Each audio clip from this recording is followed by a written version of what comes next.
Simba es un proyecto gratuito de promoción de la lectura. Ayúdanos a que nuestros libros lleguen a más gente compartiendo lecturas en las redes sociales. Si quieres, también puedes hacer una donación para mantener el proyecto y posibilitar que nuestra biblioteca siga creciendo.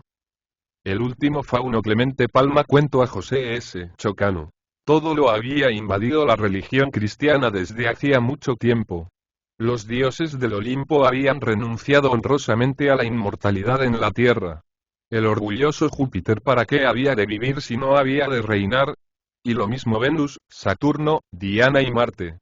Toda la excelsa raza abandonó la tierra. Unos dioses se embarcaron en el navío de Argos y fueron a cruzar los negros mares del abismo. Otros fueron a llorar su destierro, sentados en el carro de la Osa, recorriendo el amplio camino de la Vía Láctea. Y no pocos ocuparon un sitio en la barca de Carón, el viejo bogador de la Estigia. Los sátiros, envejecidos y degenerados, en vano trataron de sostenerse en las umbrías de los bosques. La nueva mitología triunfaba en todo el orbe. Los pobrecillos eran arrojados hacia el Bóreas por la invasión. Algunos, en un arranque de altivez, se ahorcaron en las encinas de un monasterio. Otros quisieron capitular, y se pusieron al habla con San Antonio. Le enviaron un mensajero que dijo al santo: yo soy un mortal como tú y uno de los habitadores de los bosques que los paganos adoran bajo el nombre de faunos, sátiros e incubos. Vengo en este momento a ti, enviado por mis semejantes, para suplicarte que intercedas por nosotros al Dios común Hada. Fue en vano este intento de conciliación, que enterneció a San Antonio hasta hacerle derramar lágrimas. En la nueva religión eran detestados, y las cándidas vírgenes del cristianismo los rechazaron. ¿Cómo admitir a esos lúbricos profanadores de la virginidad, a esos verdugos de la castidad, a esos silvestres y brutales apologistas de las glorias rojas del falo? Los pobres faunos, empujados por la repugnancia del nuevo espiritualismo, fueron subiendo hasta el polo y allí murieron ahogados entre los témpanos, devorados por los osos blancos, y no pocos asesinados por los runoyas, que no podían ver, dada su sangre fría de anfibios, las pícaras costumbres y desenfrenos de esos hijos del sur. Las ninfas de Diana encontraron refugio en las poéticas selvas de la Germanía y cambiaron de nombre. ¿No conocéis a Lorelei, no conocéis a las hadas? Pues son ellas y las ondinas, sirenas y nereidas se ocultaron en sus palacios de nácar y perlas. De vez en cuando, alguna ondina se asoma a una ventana y mira hacia arriba, creyendo ver a través de las aguas glaucas la quilla del barco de Ulises y cómo se trueca en iracunda la curiosa mirada al ver la hélice rugiente de un esteamer, y, asomando por las bordas, la cara placentera de una lady o la faz rojiza de un contramaestre fumando en pipa y, de esa gran catástrofe, que convirtió el Olimpo en una montaña solitaria, quedó un faunillo que contaba 16 años, quien, por razones que no es del caso referir, no pudo seguir la vertiginosa carrera de los dioses y se vio obligado a quedarse en la tierra, en medio de los intrusos. A medida que el tiempo pasaba, crecía su odio hacia aquellos invasores que le dejaron huérfano, que sacrificaron su juventud anhelosa de amores, condenándole al aislamiento, a la vida oculta y a las fugas precipitadas. Las pastoras huían de él haciéndose cruces. Los guardadores de ganado le perseguían, como se persigue al lobo, agitando los callados y tirándole piedras. El faunillo recordaba aquellas alegres cacerías de ninfas y de pastoras, aquellas gloriosas fiestas de Baco, aquellas saturnales, en las que en loca ronda, danzaban en torno de la estatua de Sileno. ¡Qué hermosos tiempos aquellos! Nocherniego y solitario, cruzaba las campiñas, atravesaba desiertos, ascendía montañas y vadeaba ríos buscando a sus hermanos, que habían desaparecido para siempre. Y los siglos corrían y, en su peregrinación veía a veces cruzar por las ventanas de algún castillo feudal a las hermosas castellanas, y una fulguración de cólera y deseo brotaba de sus ojos. Otras noches se había detenido por un rato para contemplar desde una colina las siluetas vaporosas de las monjas de algún convento gótico, proyectadas por la luz sacra del coro. Más de una vez, alguna pastora desvelada había visto asomarse por la ventana de su cabaña una cara hermosamente diabólica en la que brillaban unos ojos encandilados. «¡El lobo!», había exclamado, ocultándose entre las sábanas. No, no era el lobo, era el pobre fauno errante, el expulsado de la nueva civilización, que acechaba el sueño de las mujeres jóvenes y bellas. Al día siguiente los gañanes, armados de picos y horquillas, salían a perseguir al imaginario lobo. En muchas ocasiones estuvo el faunillo a punto de perecer entre los dientes de una jauría o de caer atravesado por el venablo de algún caballerete entregado a los placeres cinegéticos, que le había tomado por un venado o jabalí. Solo la rapidez de su carrera pudo salvarle.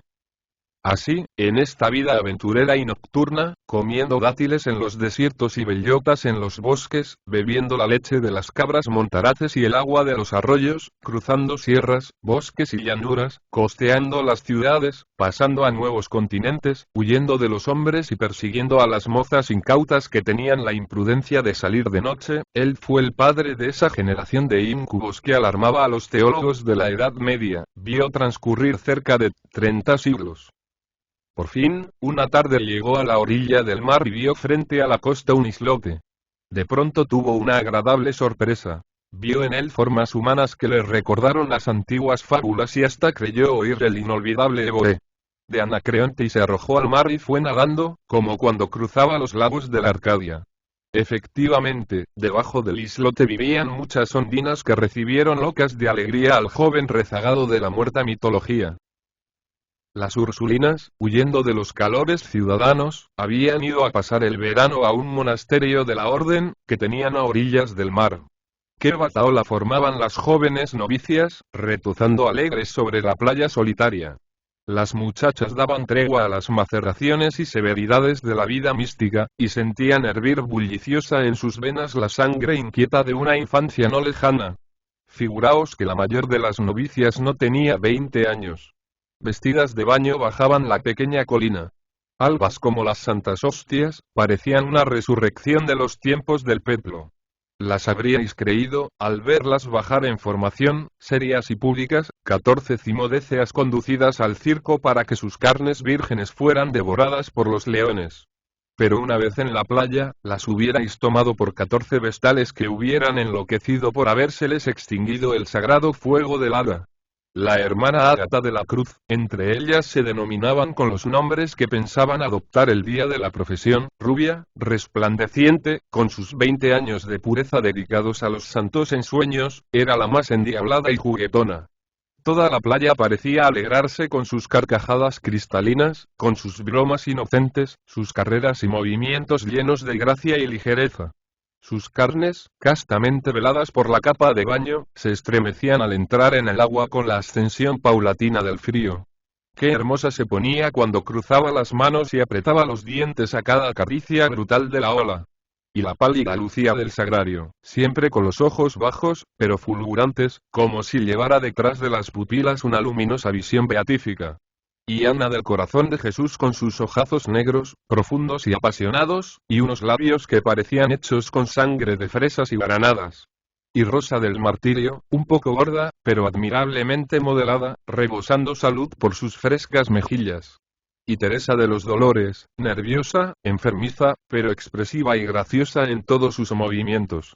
Y todas eran hermosas, la que no con la hermosura prestigiosa del rostro, con la belleza del cuerpo o con la gracia del movimiento. Todas eran bellas con el perfume inefable de la pureza, con el atractivo incomparable de la juventud.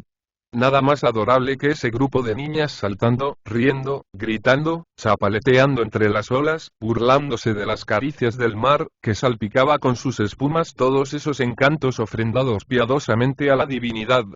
Las hermanas Ágata, Rosa y Ana eran las más valientes y atrevidas, pues se aventuraban a alejarse de la playa en peligrosos ejercicios de natación, seguras de domar con su audacia, las audacias del océano.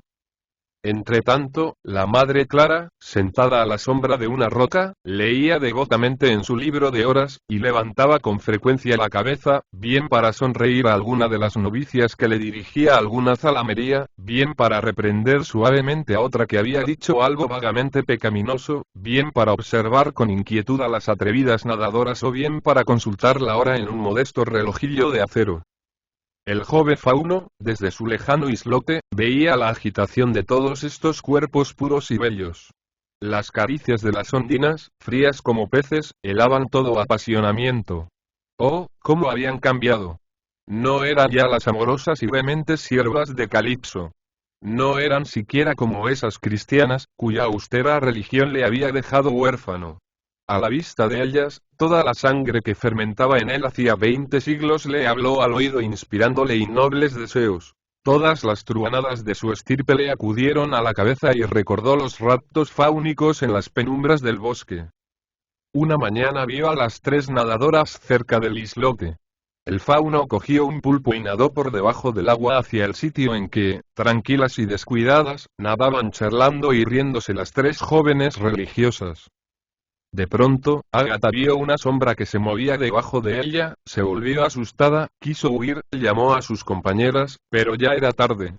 Unos brazos viscosos y fríos se prendieron a sus lozanas pantorrillas, impidiéndola todo movimiento. Gritó desesperada, hizo esfuerzos inauditos, se debatió con toda la energía que da la perspectiva de una muerte horrible en plena juventud, todo fue en vano. Los tentáculos, sembrados de ventosas de los pulpos, seguían subiendo y entorpeciéndole todo movimiento. Loca de terror, comenzaba a sentir el desfallecimiento de la muerte, cuando una faz hermosa y joven, como la de un Cristo marino, se juntó a su rostro. Volvió Ágata a la vida, y, llena de esperanza, se confió a su Salvador, acallando con cierto íntimo goce el pudor que sentía de verse en brazos de un hombre. ¿Qué diría la Madre Clara? Pero cuando la impresión mortal que recibiera se fue desvaneciendo un poco, notó que el joven la llevaba mar adentro. Quiso detener a su guía. ¿A dónde me llevas? El faunillo contestó.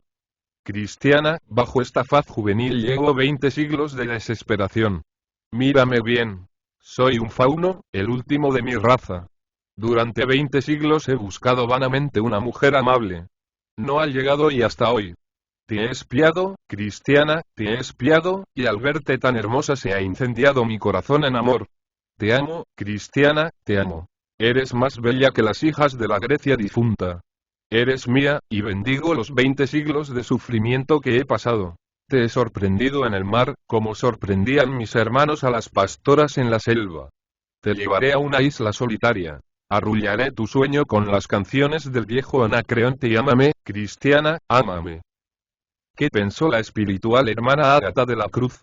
Se encontraba en medio del mar. Allá, muy lejos, estaba la Madre Clara, rodeada de las novicias, a quienes había llevado sus 2 compañeras la noticia de su muerte, devorada por un monstruo marino. Las veía pequeñitas, las cabezas no más grandes que cabezas de alfileres, y veía sobre la colina el monasterio, la casa de Jesús, el bien amado.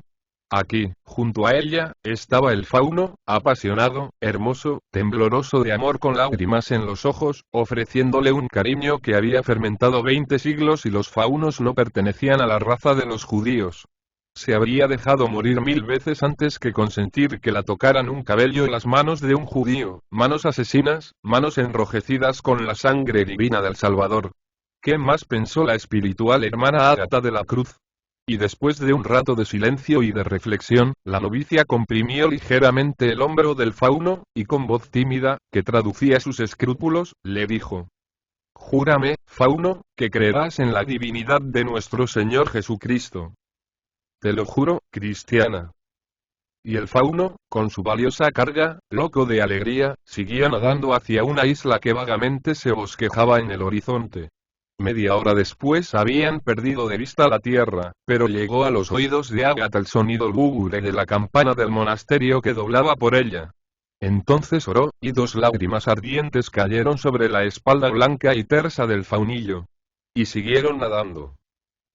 El Gulf of Christiania, de la PSNC, de 7.000 toneladas de desplazamiento, Capitán Pfeiffer, noruego, 2 máquinas, 18 millas de andar, 104 metros de eslora y 19 de manga, llevaba un cargamento de carbón para California, e iba a todo vapor conduciendo a su bordo 183 pasajeros.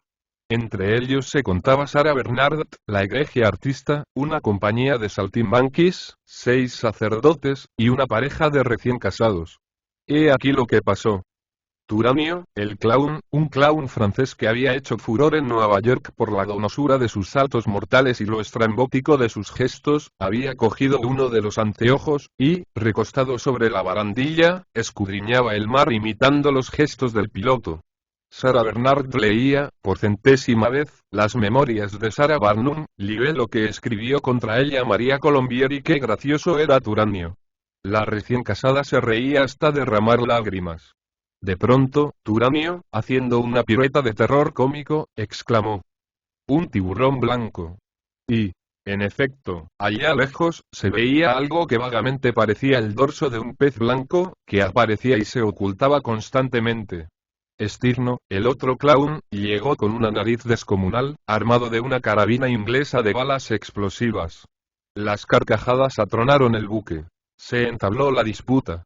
Turanio afirmaba haber visto un tiburón blanco, y Stirno juraba como un condenado que aquello era un lobo viejo, que estaba blanco de canas. El modo de convencerse era darle caza. Sarah Bernhardt lo propuso. Stirno se echó la carabina a la cara y estuvo acechando el momento en que apareciera el monstruo. Todos los pasajeros rodearon al tirador. A Sarah le brillaban los ojos de entusiasmo. La recién casada se tapó los oídos y parpadeaba nerviosamente, esperando la detonación. Pasaron 5, 10, 15 segundos. ¡Pum! Y hubo un hurra formidable y la ilustre actriz aplaudió frenéticamente al ver agitarse la mancha blanca. Pero después llegó el vapor al sitio y todos los pasajeros se inclinaron sobre las bordas para ver al lobo o tiburón. Cuando llegaron, encontraron dos cuerpos humanos atravesados por la bala explosiva del gracioso Stirno. Pero qué ojazos de asombro y espanto abrieron la afamada Sarah y los pasajeros. De todos los labios salió este grito: «¡Oh!». Y así fue como murieron la hermana Ágata de la Cruz y el último fauno. «¡Puh!».